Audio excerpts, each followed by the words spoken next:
When Fable the Mirror Breaker was first previewed, I thought it was basically a Kiki-Jiki but without combo potential, but boy was I wrong. The other day, I was playing some standard on Magic Arena, and I managed to go infinite with Fable the Mirror Breaker in a bunch of different ways. Infinite life, infinite creatures, infinite damage, and today I'm going to show you exactly how I did it.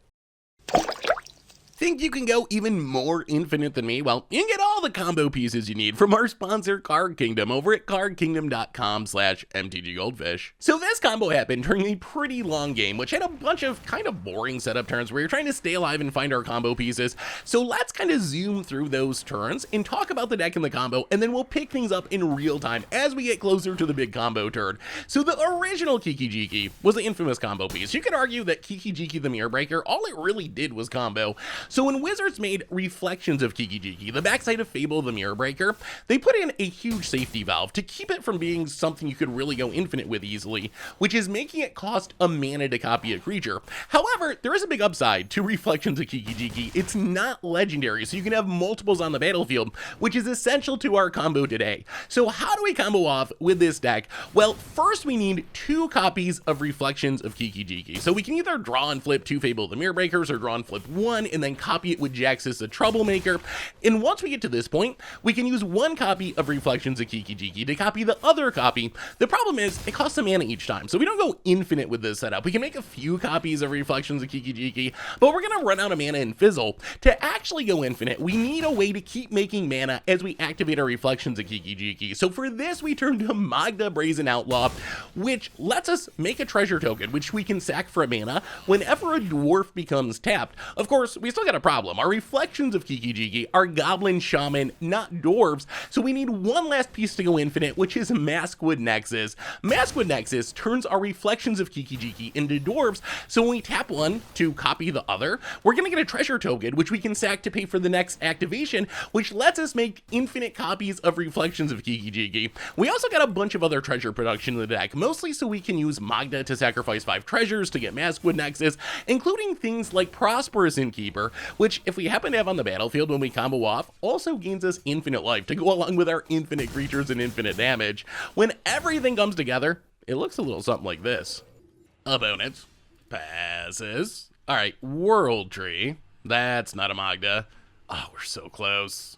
We are so close. All right, discard the land. I mean, at least we can cycle with Jaxis. All we gotta do is find the Magda. We've done the hard work. We got the Maskwood Nexus. We got double Reflections of Kiki-Jiki. If we ever find the Magda, we do it. We get to go infinite. All right. Well, gain some life. Thankfully, all this life gain is going to keep us alive for a while. Shout out to White Black Clerics. Somehow, when we did the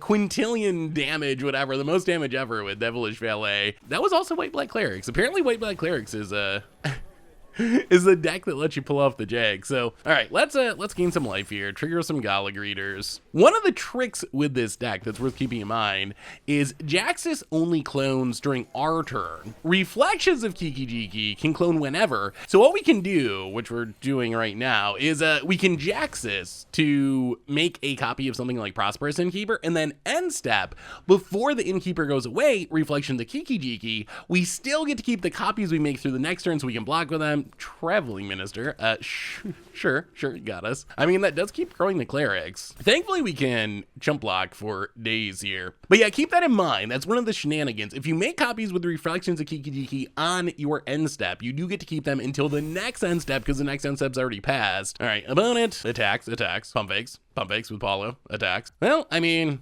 these Innkeepers going away anyway, so block and block, take 6. Oh, come on, Magda. Come on, Magda. Ooh, opponent taps out. Okay. Could be a good turn for Magda. Oh my god. Oh my god. Oh my god. Okay. Yes, there's a Magda. Play the Magda. Oh, we're gonna do it. We're gonna do it. We're gonna do it. Oh my god, it's happening.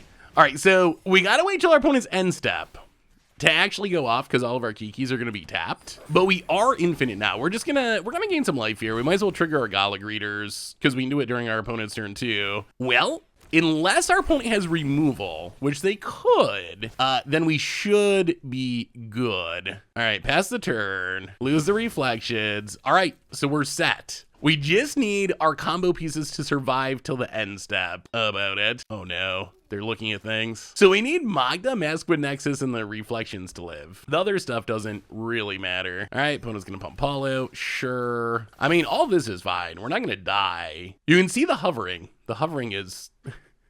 the hovering's good. They have a removal spell. Oh, come on. Oh no. Are we gonna do all this and then get removed? They definitely have Vanishing for... Oh my god, they hit the... Well... They hit the Gallic Raiders.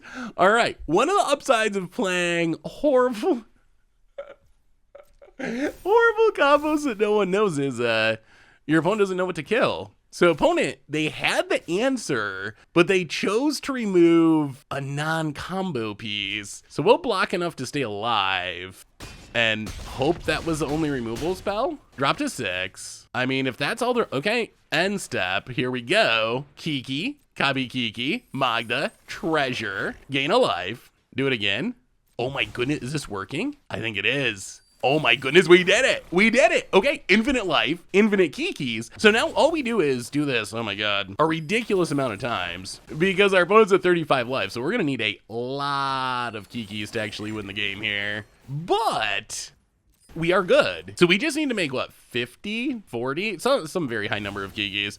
All right, so we do this for a while. Well, I mean, we actually pulled it off. It did take running into our old friend White Black Clerics, and it took our opponent not knowing what we're doing and vanishing versus the Gallic Raiders. It really didn't matter at all.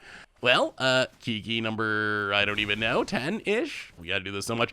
So we gotta do this on our end step because as you can see, all the copies are tapped. So we need to do an end step on our opponent's turn. So the copies stick around through our turn. So when we untap, we just swing with all of our Kikis and win the game. This would be much easier if our opponent wasn't at 35. I mean, it doesn't matter. We're infinite. We have infinite life as well. So it doesn't really matter. It's just more clicks to actually kill our opponent, and our opponent, all right, they see what's happening, they scoop it up. Oh my god. Wow. Well, I guess it is possible to go infinite with Kiki.